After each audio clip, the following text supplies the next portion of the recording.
Glad you're here. Welcome to Ichabod. I am your host, Be Good. And I'm just popping up, you know what I mean, to share some thoughts. I get a lot of videos sent to me throughout the week, almost on an hourly basis. People are sending me videos on Facebook Messenger like, yo, did you see this? Yo, check this out. And a lot of times I'll just download them to my phone like, hey, I'm going to address this. And so I decided to address this one. Somebody just sent me this, and I said, you know what? I'm going to use this for tomorrow's pop-up. So come on into the chat, greet somebody in Reason's name as we get ready uh, to talk about this here. As Michael Beverly says, can you move one of those figures so we can know for sure that it's not AI or CGI? I'm gonna put the Spirit of God to the test and see if God can make them move. That way, if He does, then we'll know it's beyond CGI. No, it is CGI. It's cool God uh, illustration CGI. Somebody dropped a comment under yesterday's video that is going to play into today. Yesterday, we talked about why does God need your money? Is it a scam? The tithe and people are giving. And um, somebody dropped a comment that was very interesting that's going to tie into today.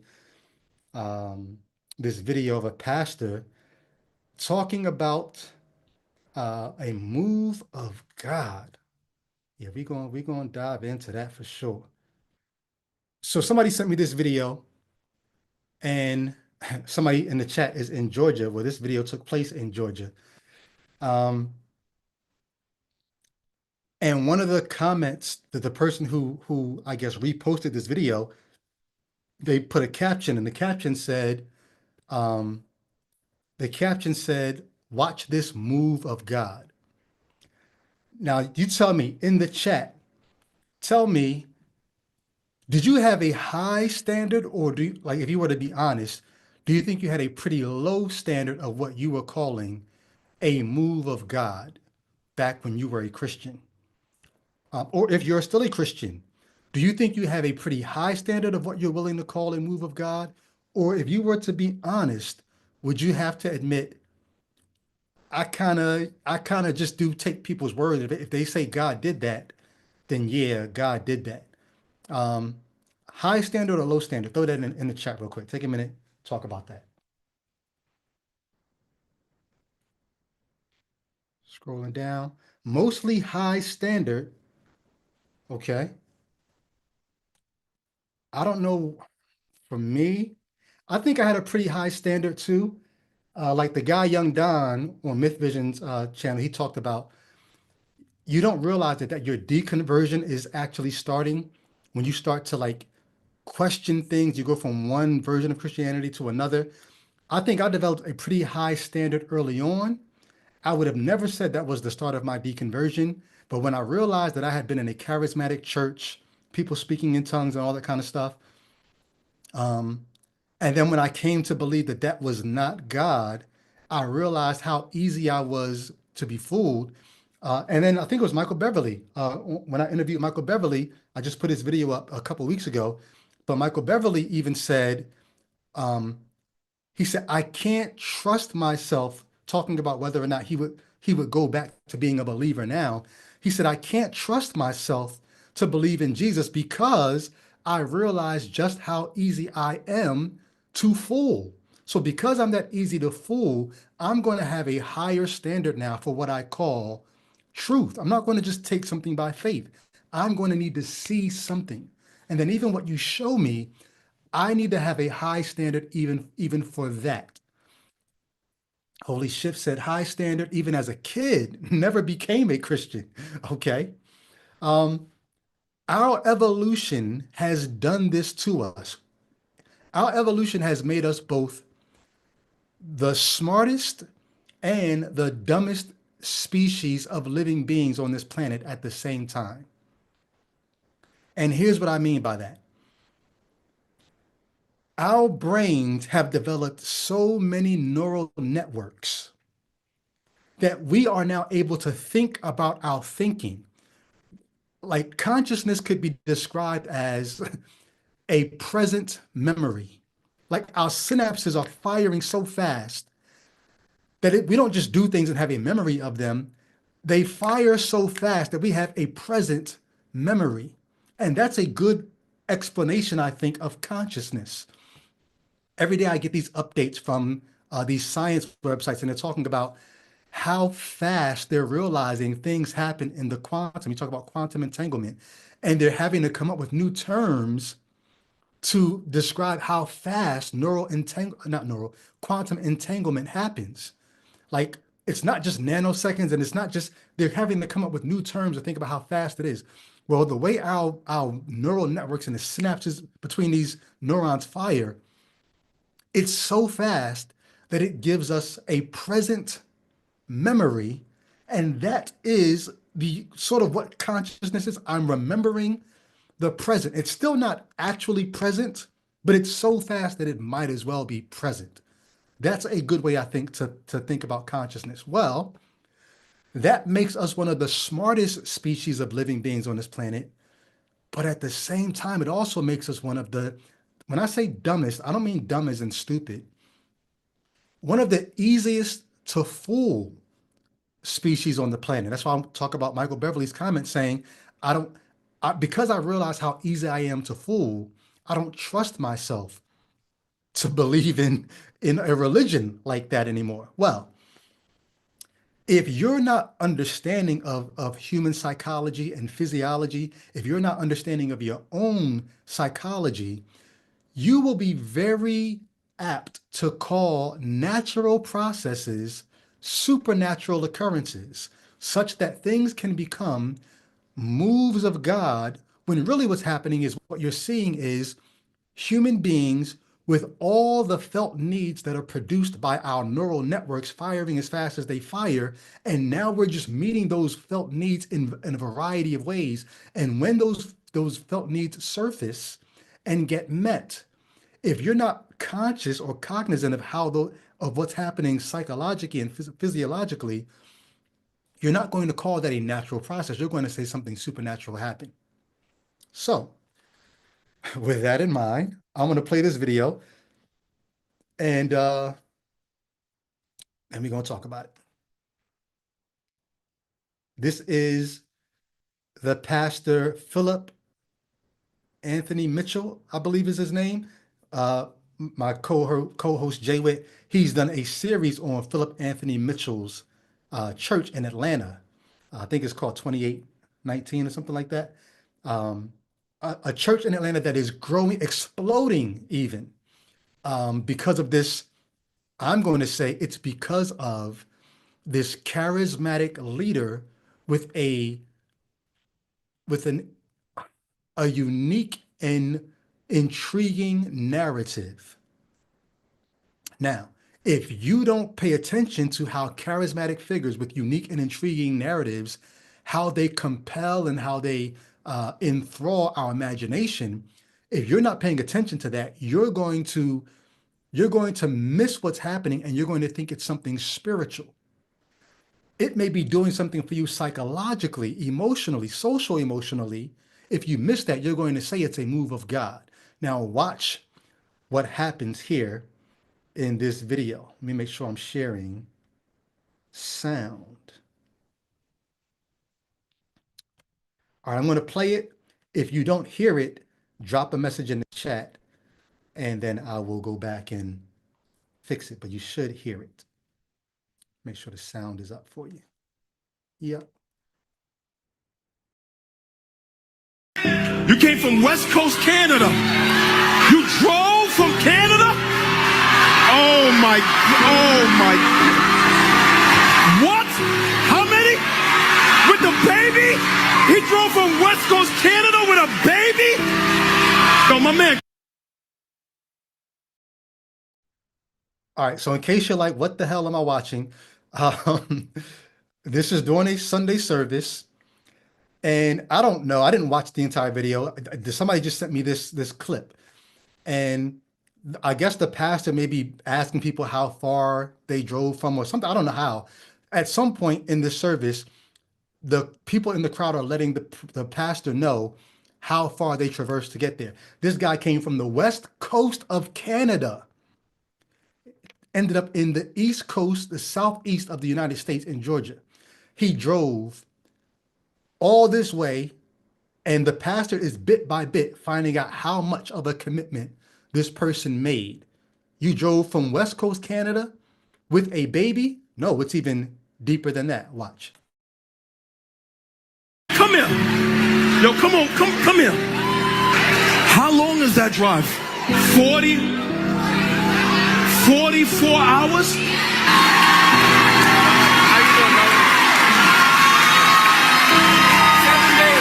7 days? You drove 7 days to get here.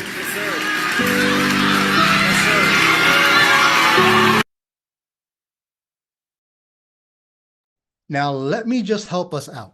Remember, I talked about the human psyche, all the things that are happening in the mind, social, emotionally, physiologically, where we have developed over the millennia, we have developed a multiplicity of wants, needs, fears, hopes.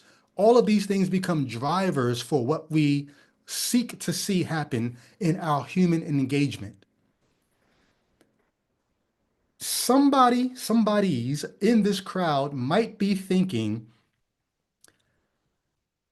this moment where this guy and his family drove 44 hours and it wasn't straight, it took them 7 days to get there. Did he say how many kids it was? Let me get to how many kids or well, I'll hold off. It's not just you came to my church. It's not just you came from another country. It's not just that you drove 44 hours with wife and kids. It's not just it took you 7 days. Somewhere in the equation of why this moment matters, Black pastor, predominantly Black church, white man and his family. So when you hear these people going off, it's not just, oh, a dude came to my church. It's not just a Canadian came to my church. It's not just a guy and his family drove to our church. Somewhere making this feel like this is even more important is the racial element. Because if you understand what's happened in this country racially, historically, you've got to know that somewhere making this seem even more monumental is also the race issue. These are just all the things that are happening in a very subtle way in the mind, telling you this moment matters, but it gets better.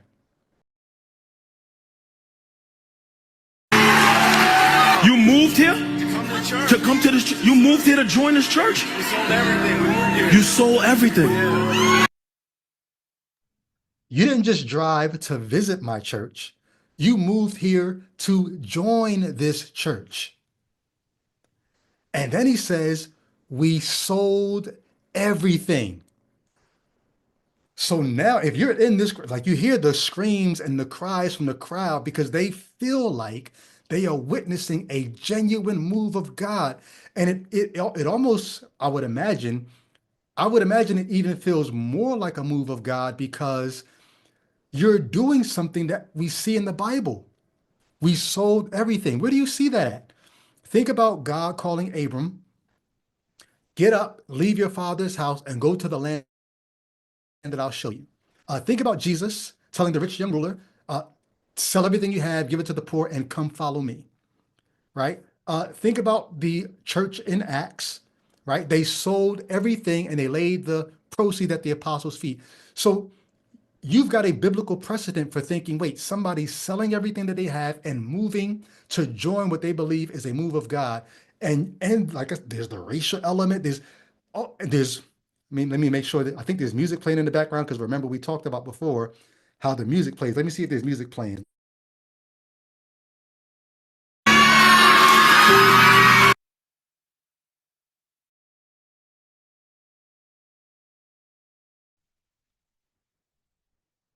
I said all that and just realized the mic was muted. Damn.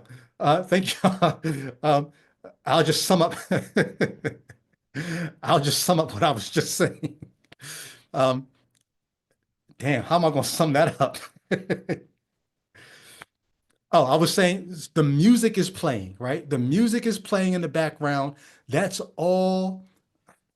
That actually ends up being a perfect analogy. Think about this. I was just talking without the mic on, and you watched me going through the motions. Here I am thinking I'm communicating to you, but without the mic being on, you're sitting there like I see the movement, but it's not doing, Brady, it's not doing for me what you think it's doing because there's no sound. Well, in the same way, if the person on the keys in the background is not playing that music, it takes away from what you think is going on.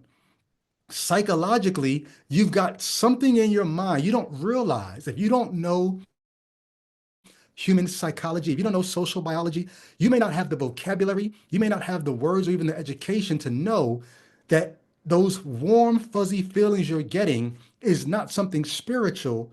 Even the music is doing something for your psyche. It's meeting these little felt needs that you developed, and it's making you say, "Oh, this is something spiritual, not something physical or physiological that's going on." So the music is playing. I sold everything I had. I moved here, but it gets better, y'all. It gets even better. You sold everything.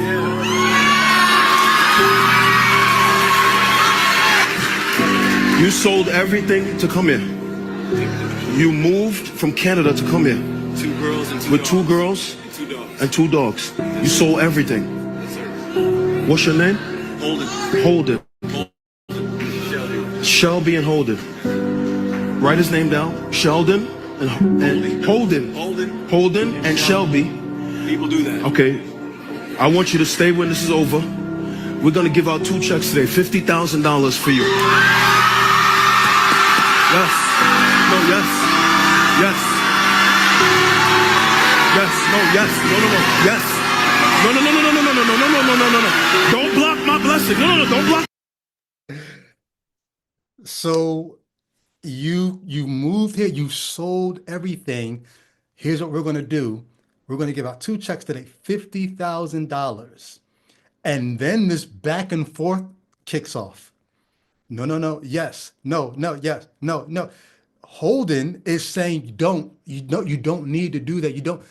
And the pastor's, yes, yeah, no. And then the pastor says, don't block my blessing.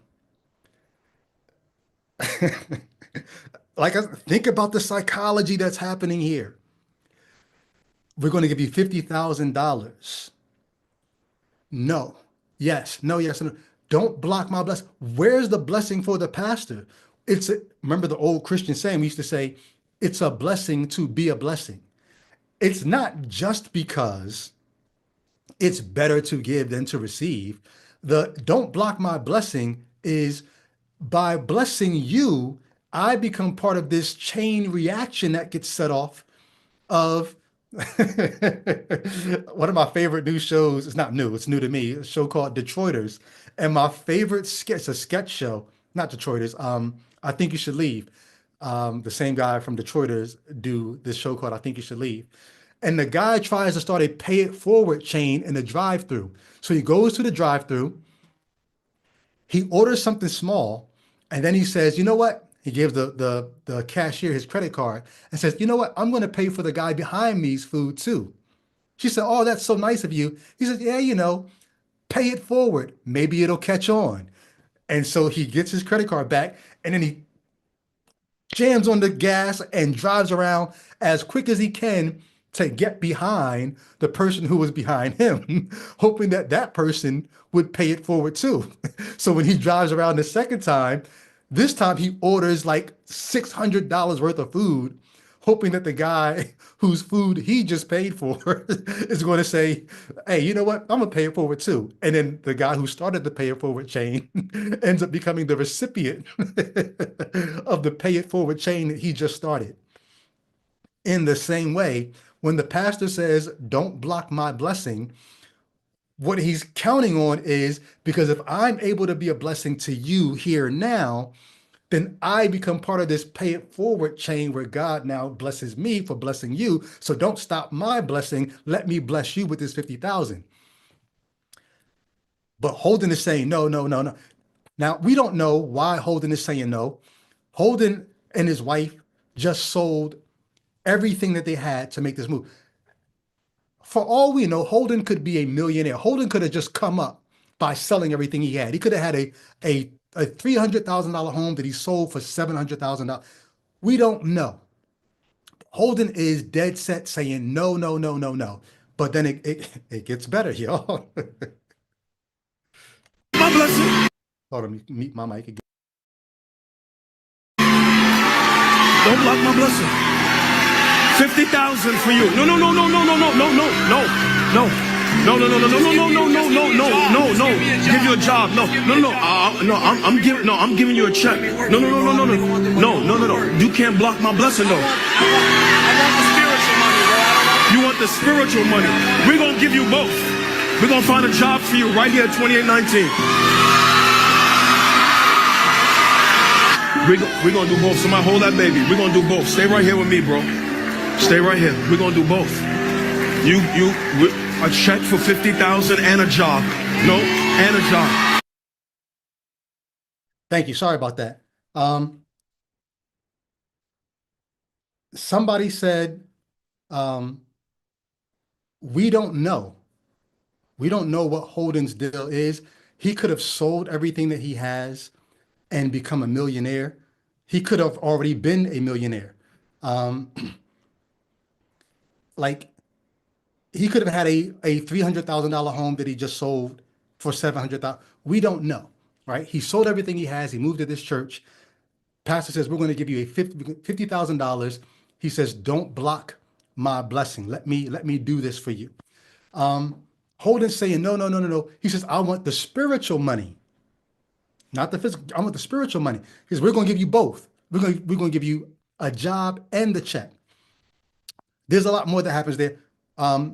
I have some things that I'm thinking that I'm like, we got to talk about this because, like I said, if you're there in this crowd, you hear the crowd going off and they're thinking this is a move of God, yo. This is a move of God. We're watching this. You feel like you're in the presence of God. The music is playing. Something is happening racially that you're not even really paying attention to, but subconsciously there is some racial element, maybe like some kind of racial reconciliation happening in this moment. There's an example being set, and then maybe it's the power of the cross of Christ that's even helping them to overcome their racial difference.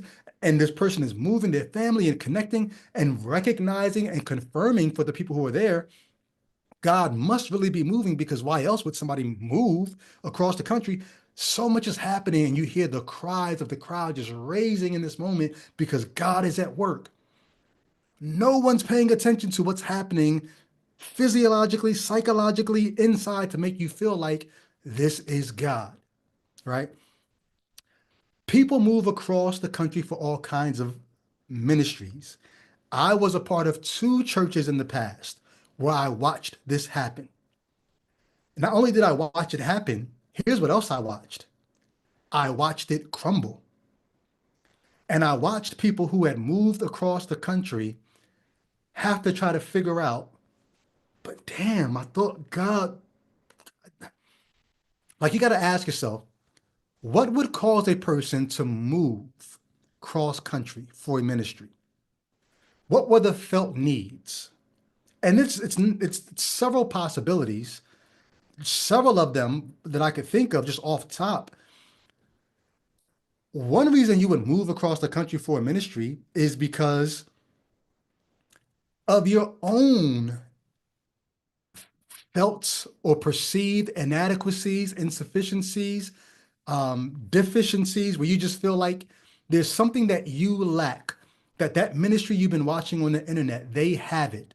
And if you could just get there, almost like the story in the Bible, if I could just touch the hem of his garment, if I could just get to that church where it looks like the Spirit of God is moving, then maybe the power, the anointing of God that's happening there, maybe that'll touch my life. And so you move across the country because you think the ministry is going to do for you something that you need done for you. Another reason to move is you just think you're seeing a legitimate move of God and you want to be a part of it, which, okay, but that begs the question, why are moves of God so geographical? If God is omnipresent, why do you need to go from Canada, the west coast of Canada, to the southeastern part of the United States? If the omnipresent God is moving on the earth, why do you have to go there to be a part of the move of God? Also, in that is we don't often think about the psychology of why you think the move of God is there. A lot of times people think God is moving at a particular church primarily because the pastor is charismatic, the pastor is cool, the pastor is your type of person. There's a personality match. There's something it's doing for you psychologically that makes you say, I like that. And because you don't have the language to say that scratches a psychological itch that I have or a social, emotional itch that I have, you call it something spiritual and you uproot your life and you move to be a part of it. It's ironic though, because on one hand, moves of God led by charismatic or cool preachers, they stand out to everybody. Everybody wants to go join that church. But in the Bible, Jesus says the kingdom of God is like a treasure buried in a field that when a man finds it, he goes and sells everything that he has to purchase that land where the treasure is. So on one hand, Jesus talks about the kingdom of God as this rare thing that people don't often see it. And when they do peep the beauty of it, they say, oh, there's a treasure there. They have to sell what they have to go get that land. But if it's that rare and that hard to find, it wouldn't be buried underneath a relationship with a charismatic, cool pastor. Charismatic, cool pastors are not things that you would overlook, like, oh, I don't think there's any treasure there. Treasure would be in the church with the uncharismatic pastor that people are sleeping on. That would make you say, nah, I think there's something there. But no, everybody recognizes the charismatic, cool guy and wants to go join his church. So that there's something odd about that. Anyway, all that to say, they say this is a move of God that people are going to be a part of. I remember I was a part of two churches where people were moving across the country because they thought that's a move of God that I got to be a part of. One church ended up in a church split. The church is still there, but interestingly, the charismatic cool guy is no longer there. And the pastor who is still there, he's charismatic and there's a coolness to him, but there's a different charismatic and a different coolness to the pastor who stayed versus the pastor who's no longer there. But I remember people moved all across the country to get there. And then within a couple years had to end up saying, damn, I thought this was the move of God, but now look at it like this is a mess. There's another church that I joined, two churches after that one. I stuck around for a while there, went to another church, but then there was another church. This was the church that I ended up staying at until I deconverted. I got there in 2018, left it in 2021. Why did I go to that church? I went because of a charismatic, cool pastor. Yes, even me, I was drawn by a charismatic, cool pastor. And I needed it. Why did I need it? Because at that time, I was deep in depression. I was deep in, I didn't know I was deconverting, but I knew my faith was in crisis. And the church was actually pastored by a young guy that I had helped to disciple years ago. But this guy had so much zeal and so much passion for Jesus, and I had so little, I had none, that I was like, if he still has the passion and zeal for Jesus, I'm going to go there and ride the coattails of his zeal until mine returns. So I went there because of his passion and his zeal. Why did I end up leaving in 2020, 2021, around then? That same charismatic pastor ended up getting, in his words, called by God to go pastor somewhere else.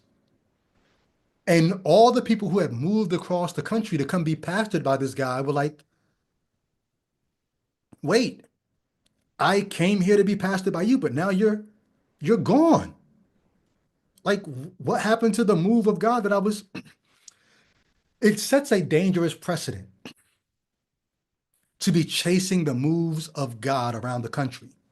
It also sets a dangerous precedent to be even rewarding people's faith with $50,000. I would imagine even this pastor doesn't realize that he is caught up in the psychological needs popping off in his own brain. And he's thinking, this white guy with a wife and these kids, I think he said he had 4 kids. I don't remember what he said. This guy came all the way here to join my church. Even for this pastor, he's like, oh, like God's moving. I got to reward this person's faith right away. I wonder if the pastor stopped to think about it in that moment, or I'm sure in moments after he had to think, is this setting a dangerous precedent? What about the people who see this? Because on one hand, he's got to know this is being filmed, it's going to be, put on the internet. Is this going to make other people now think they should come and join the church too? Because if they do, are you going to cut a $50,000 check to everybody who comes to join your church? Like, what if the next person who they sell everything, they got 8 kids, they quit their job and move, and they come and join? Are you cutting a check for them? And if you say no, you can't hold me to that. I never said I would do that. Da, da, da, da, da, you have set a precedent here that God rewards those kind of faithful moves. So if and you said, and here's what you said when the guy said no, no, no, no, no, you said, hey, don't block my blessing. Okay, I've sold everything I had, I moved, and I'm not trying to block your blessing. I want you to get blessed again. So bless me like you blessed Holden. Why wouldn't you do it? Is your God not able to provide you with another $50,000 for every person who does it? That's why I said standing offer with the question mark on the thumbnail. Is this a standing offer? Your God certainly is able. Scripture says he owns the cattle on 1,000 hills. Your God's got his own spiritual cryptocurrency. He could give you the money for everybody who makes this kind of move. Another thing to think about, I just thought about it. What about the people who had already done what Holden did? There, no question, there are already people in this congregation who moved across the country to join this church. Did they get $10,000 startup money?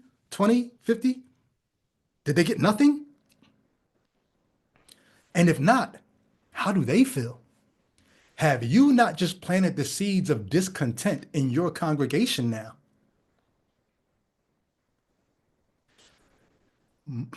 Why are moves of God? And I said I was going to share this. Somebody who commented on yesterday's post.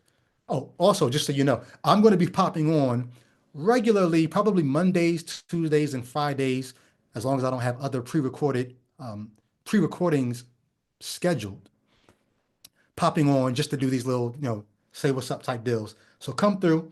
But on yesterday's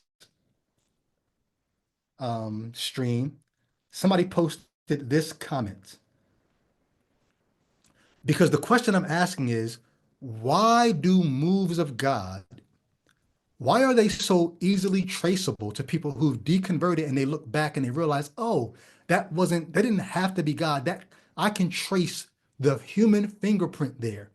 That was us. But we'll call these things moves of God. So I'll share what this person said.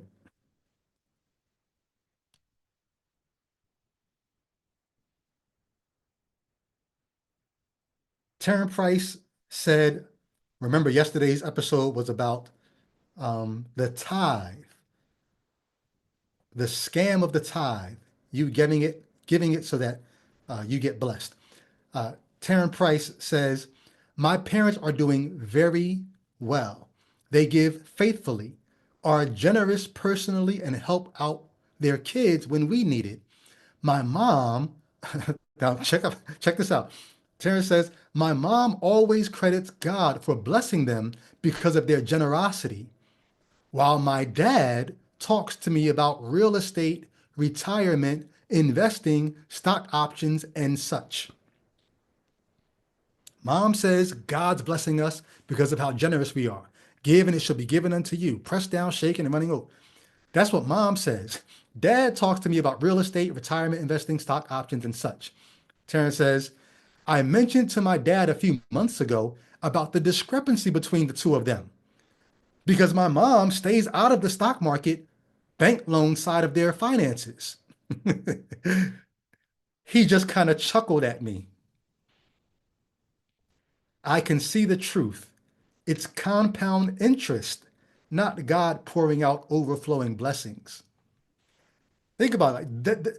You can trace the move of God. A lot of times, if you were to put your critical thinking glasses on and stop giving into the fact that, oh, the warm fuzzies are happening, the music's playing, oh, it's meeting these felt needs I have. If I just look at what's going on, I realize these are not divine fingerprints I'm seeing here. These are human fingerprints, human felt needs being met by humans. This is not a move of God. So no, I don't think there's a standing offer for $50,000 for everybody who goes to join this church. It was, I might become a Christian again and come join your church. Uh, but that's all we're going to say today. Hope you guys have a great day. Make sure you like, make sure you subscribe.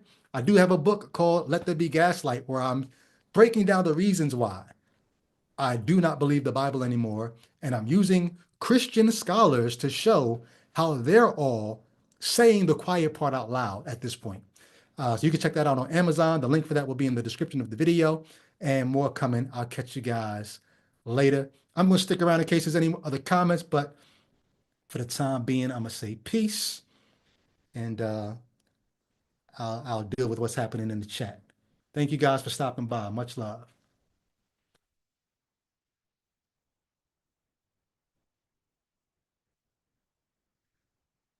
Let me check for any super chats while I'm chilling. All good. My pleasure. My pleasure.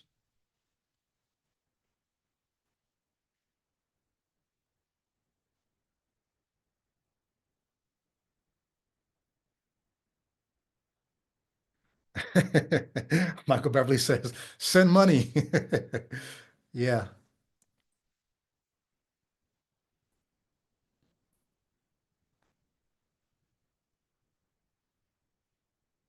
All right. I don't see any questions coming in. So hope you guys have a good day. I'm gonna ride out on that note.